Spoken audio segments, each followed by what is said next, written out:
Assalamualaikum warahmatullahi wabarakatuh. Halo, selamat pagi, semangat pagi, senyum sehat, senyum semangat buat kita semua, buat kalian yang ada di rumah, anak-anakku sekalian, kelas 7, kemudian Bapak Ibu yang saya hormati di rumah, salam hormat saya. Semoga kita selalu sehat ya. Oke, hari ini kita akan membahas tentang bab 2, yaitu menggambar ragam hias. Namun sebelumnya, saya harapkan kalian harus selalu belajar dengan semangat, dan pastinya untuk bab 2 ini saya mau kalian membaca dulu materinya terlebih dahulu tentang menggambar ragam hias. Ya, dibiasakan untuk pelajaran selanjutnya silakan membaca terlebih dahulu dari buku pegangan. Jadi kalian bisa siap apa saja ya. Kira-kira tadi ini jawabannya, ini kalian sudah tahu, oke?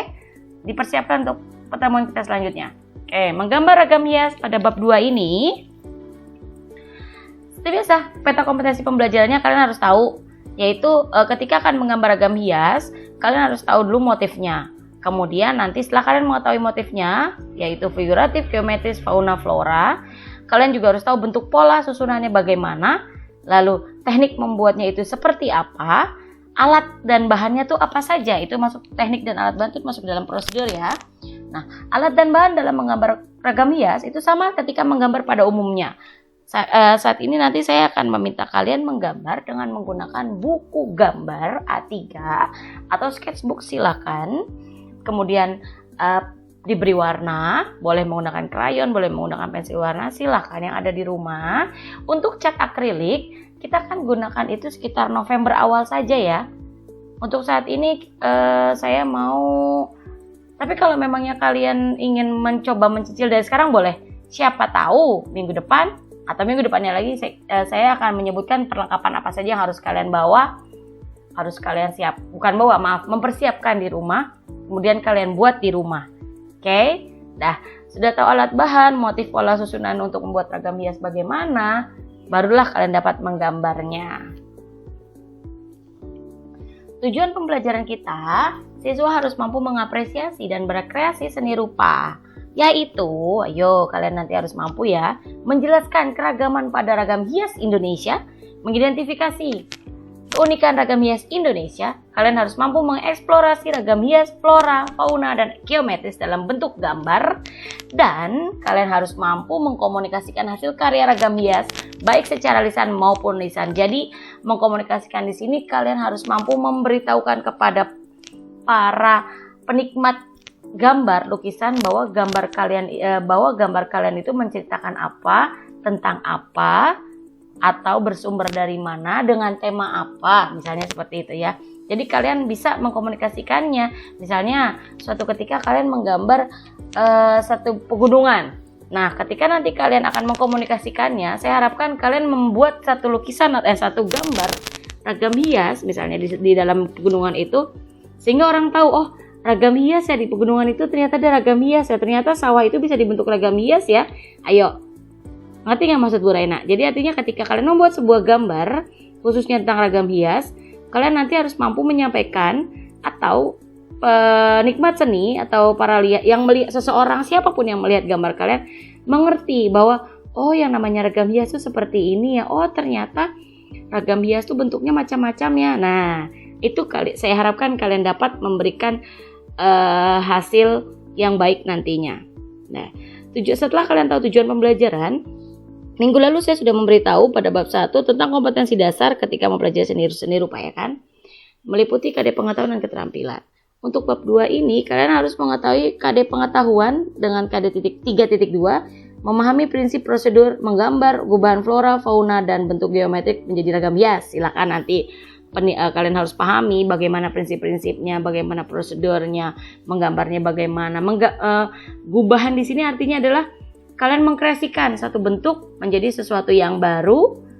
Boleh melihat dari yang lain, tapi jangan menjiplaknya seperti biasa.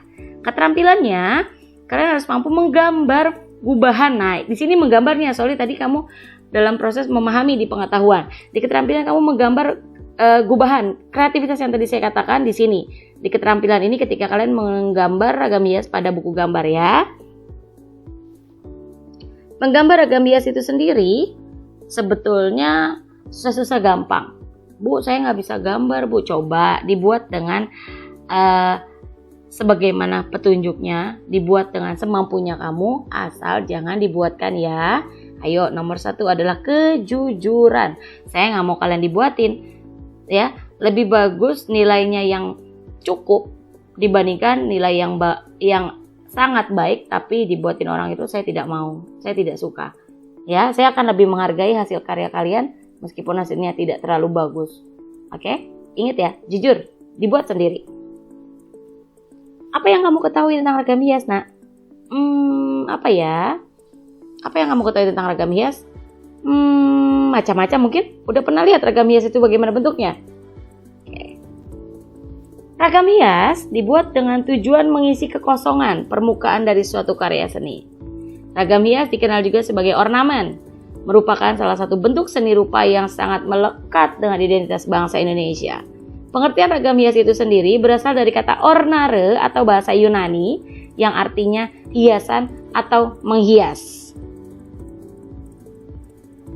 Ragam hias sering kita jumpai di mana aja.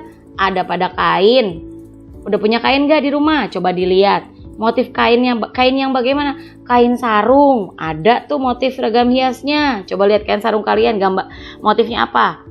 Kotak-kotak ya. Nah, kotak-kotak itu termasuk ke dalam motif apa itu kira-kira kotak-kotak? Nanti kita bahas. Kemudian kita juga suka jumpai di tenun. Lalu ukiran, tahu ukiran?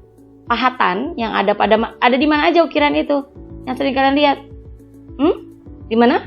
Meja, kursi, piring, lemari, pintu, macam-macam. Nah, kemudian kita lihat juga di rumah adat. Siapa di sini yang belum pernah lihat rumah adat? Aduh, sayang banget. Rumah adat ini banyak sekali motif ragam hiasnya, campuran dari flora fauna. Kemudian ada motif orangnya juga. Oke. Nanti kita lihat. Bagaimana bentuknya, Bu? Silakan nanti kalian cari sendiri. Motif ragam hias itu sendiri banyak macamnya. Pertama motif flora, motif fauna, motif figuratif, geometris. Ya, ada 4 di sini. Motif pertama adalah motif flora. Flora sebagai sumber objek motif ragam hias dapat dijumpai hampir di seluruh pulau di Indonesia. Ragam hias dengan motif flora mudah dijumpai pada barang-barang seni seperti batik, ukiran, kain sulam, tenun, dan bordir. Oke, itu flora ya. Flora itu apa sih? Tumbuhan. Oke, sedangkan fauna dapat dibuat berdasarkan berbagai jenis binatang. Binatang apa saja? Burung, seringnya tuh banyak sekali ragam hias burung. Gajah juga ada, cicak pun ada, ikan dan ayam. Dalam membuat ragam hias, motif hias animal atau fauna bisa digabung dengan motif hias vegetal atau geometrik. Sebagai contoh, misalnya menggambar ragam hias dengan motif burung. Ya, kemudian ada garis-garisnya, ditambahkan garis-garisnya. Itu termasuk ke dalam campuran juga fauna ya. Motif ragam hias di Indonesia sendiri banyak menggunakan hewan seperti di daerah Jogja, Bali, Sumatera. Bali banyak sekali ukiran-ukirannya. Jogja juga banyak, Papua apalagi motifnya banyak sekali. Motif ragam hias dapat dijadikan sarana untuk memperkenalkan kearifan lokal ya yang ada di Indonesia kepada seluruh dunia. Yang paling terkenal yaitu burung cendrawasih di Papua. Kemudian komodo juga ada ya sebagai contoh ragam hias ya. Itu kalian bisa sambil lihat buku pegangan kalian. Ayo, saya rasa kalian sudah mempersiapkan buku tulisnya ya untuk mencatat hal-hal yang penting yang saya jelaskan.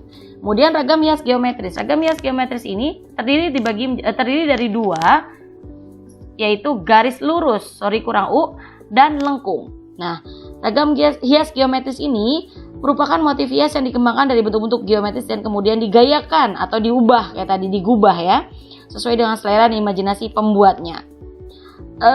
Kalau gaya geometris ini kita jumpai ada juga sama kayak tadi ya, Jawa ada, Sumatera, Kalimantan, Sulawesi, bahkan Papua pun ada.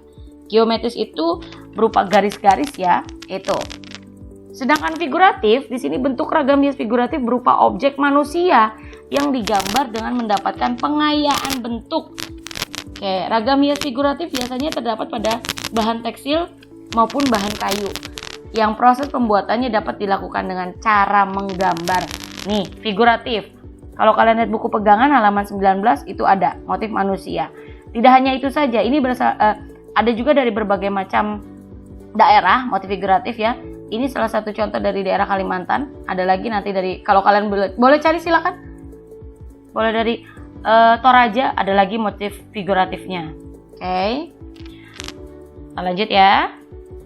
Pola ragam hias itu sendiri kalau berdasarkan bentuk geometris ini udah ada lingkaran, kotak, segitiga, terus kemudian ada garis lengkung, garis lurus, garis putus-putus, titik-titik-titik, garis patah-patah. Ini kalau dijadi satu bisa jadi macam-macam loh untuk pola ragam hias geometris ya. Nih, motif dasarnya yang nanti akan menjadikan suatu bentuk berbagai macam bentuk geometris.